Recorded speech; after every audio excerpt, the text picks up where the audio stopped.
ஹாய்மா, எப்படி இருக்கீங்க? எல்லாம் நல்லா இருக்கீங்களா? வீட்டில் வந்து ஜவ்வரிசி இல்லை, சேமியா இல்லைன்னு பாயாசத்துக்கு நீங்கள் கவலைப்பட வேண்டாம். 1/2 கப்பு வெள்ளை ரவையும் 4 வாழைப்பழம் இருந்தால் பாயாசம் ரெடி. எப்படி பண்ணலான்னு பார்க்கலாம்.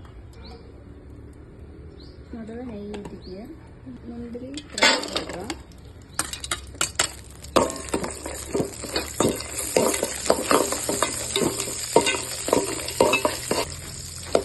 அதை போட்டு கூட நல்லா வச்சுக்கோங்க.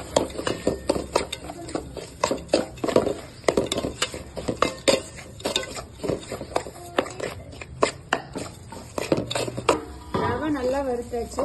அது கூட வாழைப்பழத்தையும் போட்டு நல்லா வறுத்துக்கலாம்.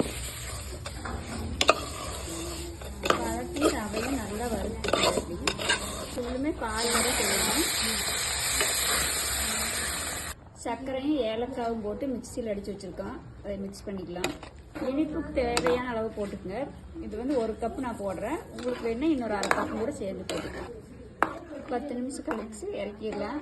எல்லாத்துக்கும், எல்லா மகளிருக்கும் மகளிர் தின வாழ்த்துக்கள்.